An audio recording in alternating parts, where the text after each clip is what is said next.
I did think it was interesting to notice the strategies that had to be employed here. Because remember, the way that Ben Shapiro gets to own people with facts and logic is because he always gets the final word.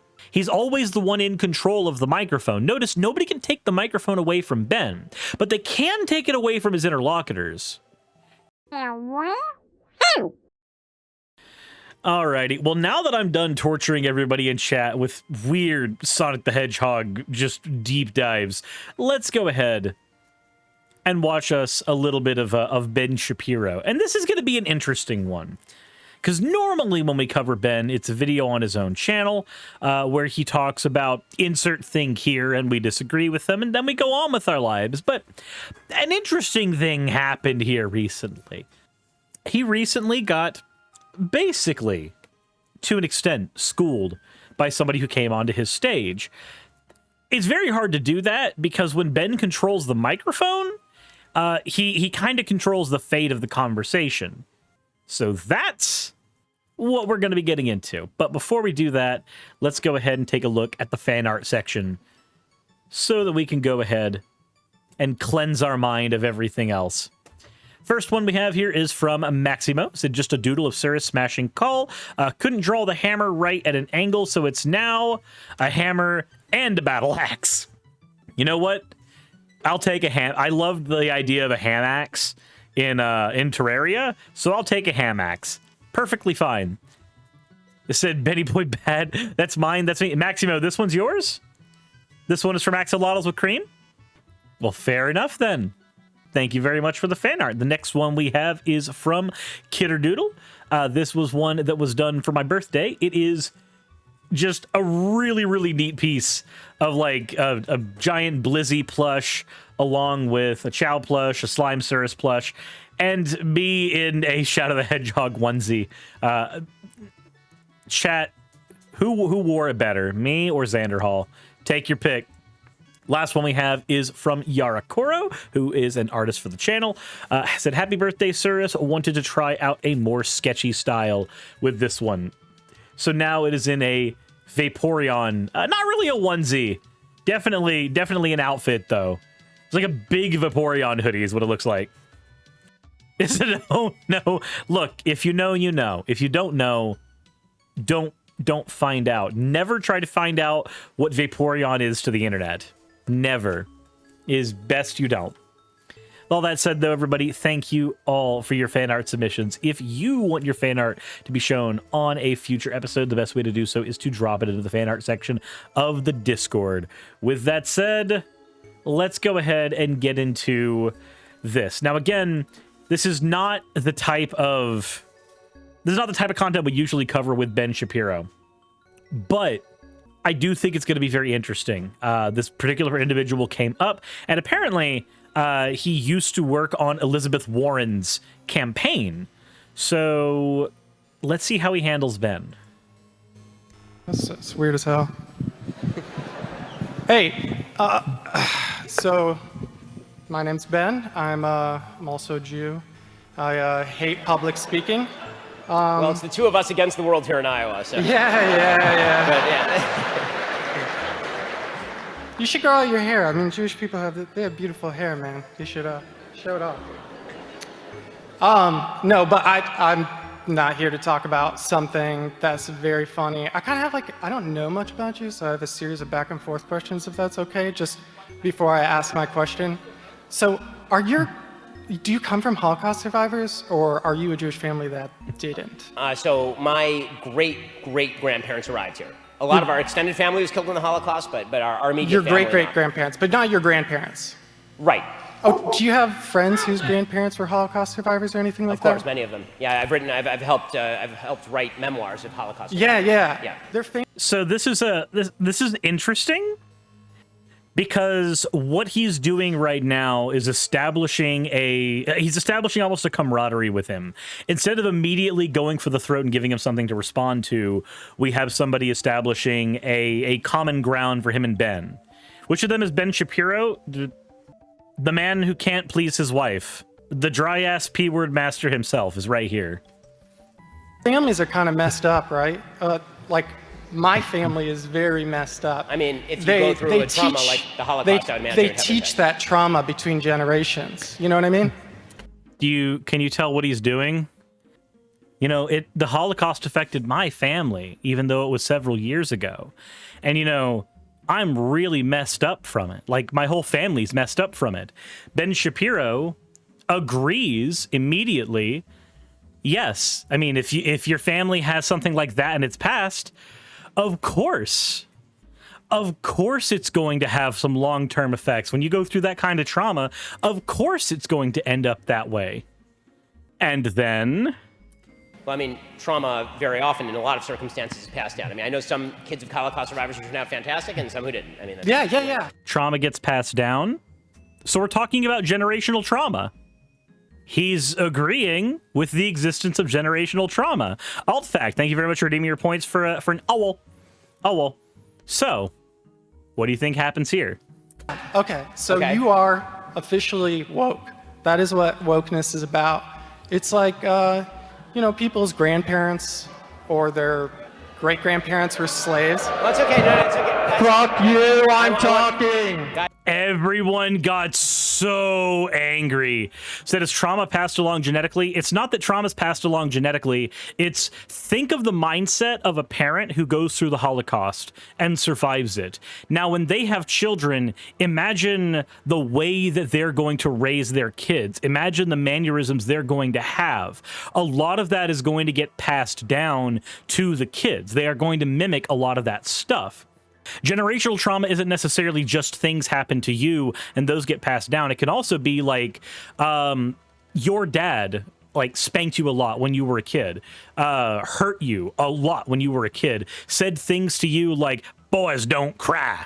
And that happened because that's the way he was taught when he was a child, and his dad did that because that's the way he was taught as a child. And over time, this trauma response starts to develop, and it's not genetic, but it's definitely happening down a genetic line because those are the people who are raising the kids. Those traumas get passed down because the actions that are informed by those traumas continue in a vicious cycle.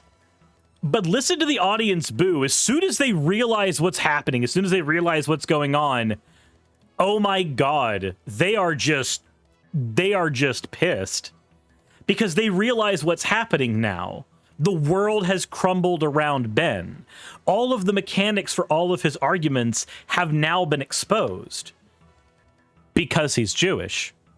And because he's Jewish, he actually can relate to generational trauma. He even accepts that generational trauma is a thing because he has had to help other families deal with generational trauma. And so now here, the facts and logic man is having to deal with the fact that emotions have more of a part in this conversation than he was previously willing to admit. Guys, I actually want to hear. I want to hear. No, It's okay. I want to hear. Let's at least hear the argument. Let's hear it. Let's hear it. Go. What? He wants to hear me. I do want to hear it. It's fine. Let him go. Let's hear it. Come on. I'll just, So explain how that's woke. So, I mean, the whole thing is like, oh, let's see. So during Silent Calvin Coolidge's administration, do you know about like the Great Mississippi Flood back in the 1930s? I understand that American history is filled with racial evil. Yeah. And that causes some intergenerational trauma, which affects people's ability to be, effective, things like that. Fine. So let me ask you a question. Yeah. So what he does here, he accepts the premise because he cannot ignore the premise anymore. The premise has been thrown at him. He's already agreed to all of the fundamental pieces of the premise. He's already agreed to all the pieces of the argument because he was led there. The other guy literally went, hey, we're both Jewish. Here are things I experienced as a person who was Jewish growing up. Did you experience similar things? Okay, we did. Cool.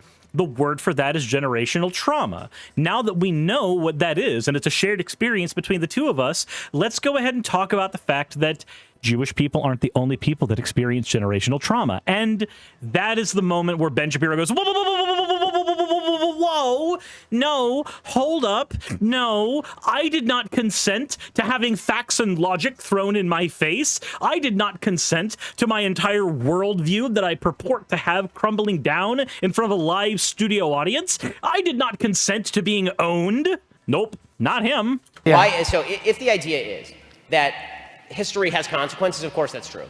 That's not wokeness. Yeah. That is not wokeness. What wokeness suggests is that fundamental institutions in American No, society it are doesn't. Yes, it 100% does. I ran Elizabeth Warren's campaign. I helped organize her volunteers around here. And now everybody's angry.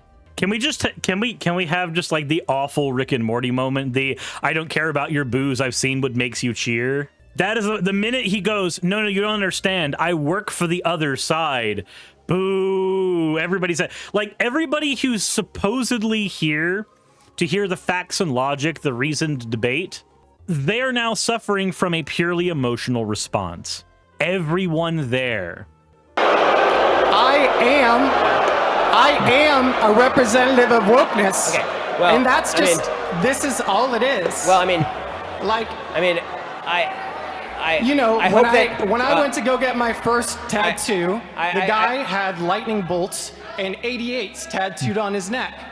And as a Jewish person, that's really messed up. It's basically a threat. There are racist people who exist. The argument that you're making, and I'm going to close with this because this is going in weird directions, and I don't really want to. No, it's not. I don't. He's running away from the conversation now. Now that actual examples, like real world examples, have been given to him, now he has to vacate it. 88. Okay, so Brian Hoff, 88. Stands for Heil Hitler. Whenever you're dealing with like people who have SS tattoos or things like that, 88 is for Heil Hitler. 1488 as a term is used specifically to say Heil Hitler and also the 14 words, which are, what was it? We must establish and protect a future for white children. Yeah, no. You saw 88 was two fat ladies? No, 88 is Heil Hitler. Yeah, it's the eighth. H is the 8th letter of the alphabet.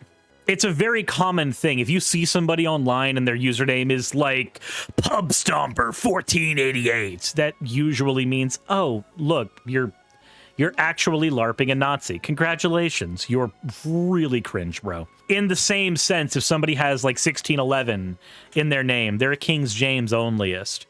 They are somebody who only agrees with the King James version of the Bible and then uses that as a weapon for various reasons. You typically see this in Steven Anderson's cult repeatedly. So they're not born in 1488, no.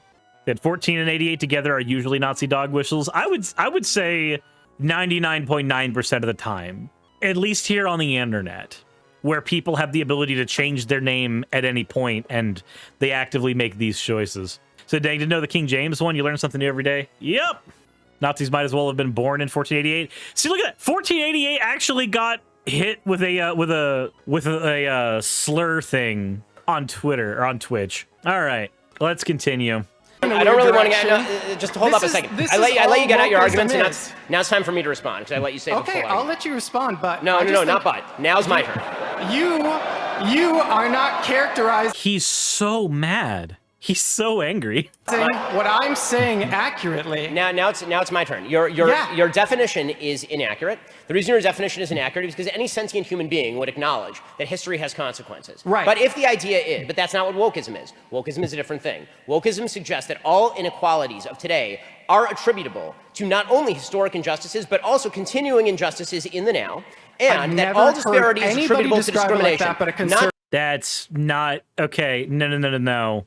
Most people who would be considered woke will not say that all inequalities are attributed to historical issues, because that would be stupid. If there's an inequality that I experienced in my workplace and it was because I deliberately fucked up a customer's order 5 times and therefore now I'm not getting a raise at the same time as my other employees, that is an inequality that is happening right now, and it's not happening because of historical reasons. It's happening because of my fuck up. And I am definitely somebody on the internet who would be considered, quote, woke, whatever fluctuating, vacuous definition you want to use for that word. there are certainly bad things that happen as a result of history, but there's also certainly bad things that happen as a result of our own actions. Any sane, sentient human being can recognize those things. When Ben says, no, woke is when these things, this hyperbolic person who maybe like 1 in 1,000 people believe this hasty generalization fallacy you're throwing up as a straw man, then sure, I have a problem with that person too. The thing is that 9 times out of 10, when you're talking with somebody, that person isn't the interlocutor. For most effective conversation, that person kinda doesn't exist. But continue. Just that, not just that. A conservative is the only person. Not just. I want to know why. Why is it that conservatives are the only people who define it like that? Why are conservatives the only people? Okay, so we're gonna have to stop here because this is going nowhere. But what's up? He just asked, why do you define it that way? And Ben's like, nope. Gotta end it now. Gotta vacate. Gotta be done. Nope. I gotta escape this conversation. I'm gonna have to stop with this with you because this is going nowhere. All I'm going to say is this. No. It's going nowhere because this isn't something that you can put on a angry, crying, purple-haired liberal-owned compilation. Number 567, anti-SJWs win again. Because you can't throw this confrontation on one of those reels, that's going to be the reason that Ben is going to back out of this. He can't win the conversation because he already ceded so much ground. Now that he's ceded so much ground, he's having to backpedal. So I just am trying to understand your perspective. Just one more second. On a fundamental level, you're shifting definitions to avoid the consequences of your own argument. Wait, he's shifting definitions to get rid of to avoid the consequences of his own argument? But his argument was generational trauma exists. You acknowledged generational trauma exists. He then said, when you use the term woke, or when people use the term woke, they are usually talking about people that recognize that generational trauma exists. And then you change the definition from the one he is using, and then you deflect onto him afterwards. You project the thing you just did onto him when you say, he is the one who is changing definitions to suit his argument. Ben, you're engaging in projection, and I hope that some people in your audience took notice of that. At least I would hope so. And if the idea is...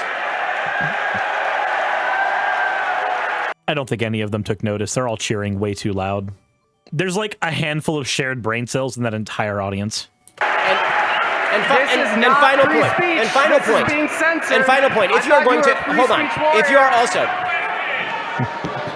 it's free speech when Ben Shapiro gets to talk, but it's moderation when the liberal has to get shut down, right? Also, just final point to sum up there.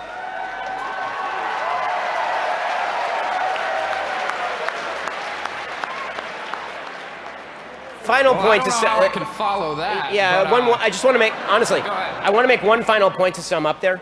If the idea is that traumas of the past invariably bleed down into the present, that does not explain why certain groups that have been historically not only marginalized but slaughtered in mass genocide are some of the most successful groups in our society. So if the idea is... Because it depends on the how. It depends on the why.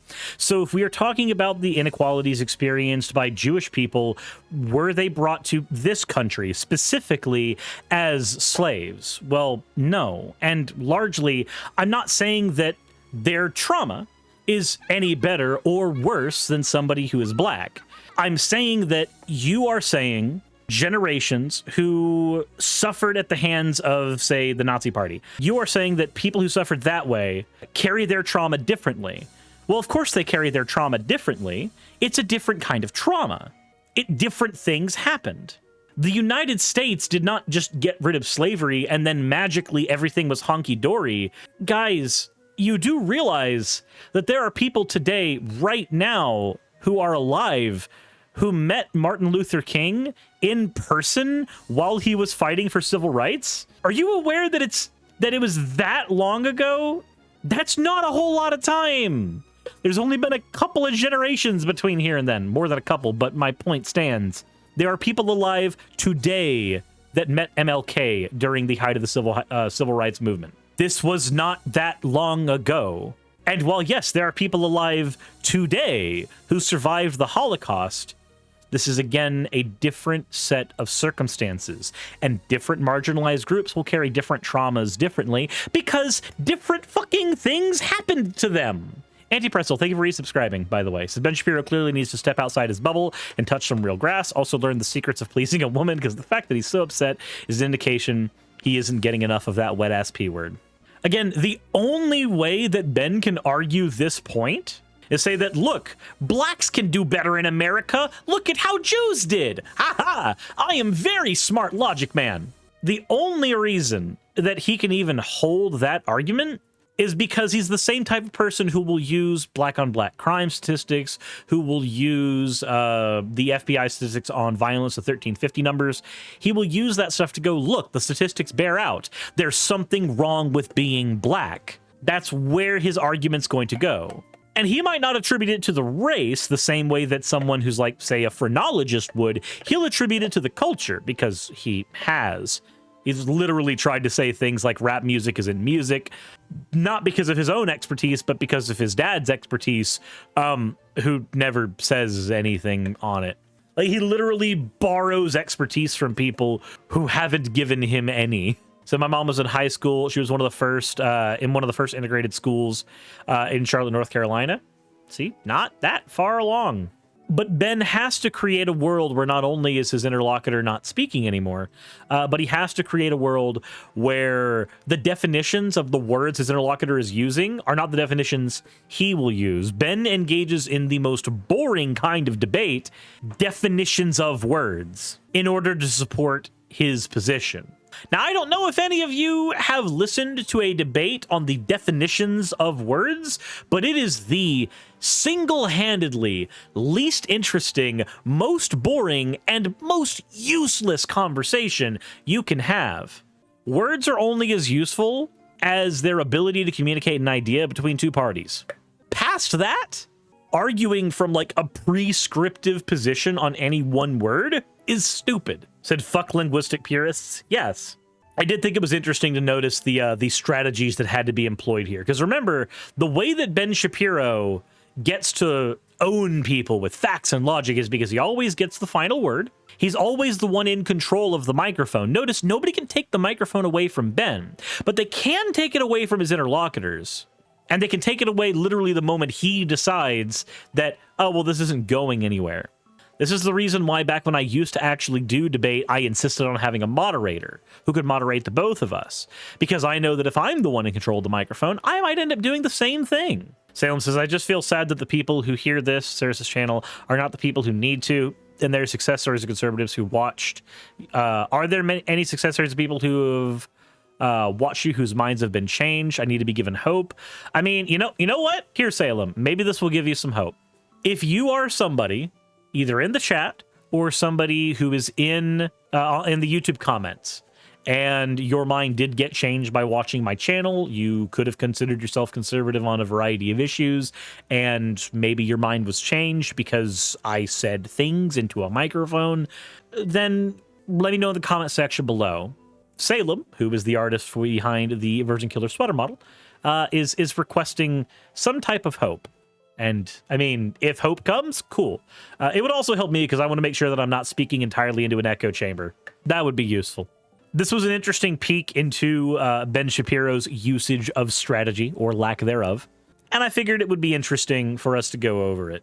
This kind of stands out in the middle of all of his liberal at random ass college got owned by me, haha, aren't I so smart, on the internet things.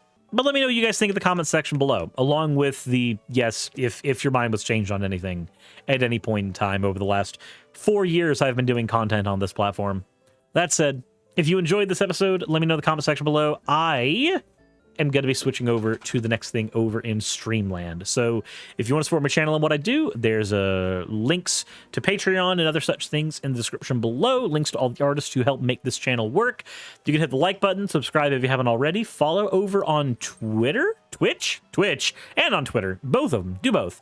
Maybe also subscribe over to Nekosaurus and Sunset City, the other 2 channels that I am a part of. And as always, everybody, insert end of video tagline here.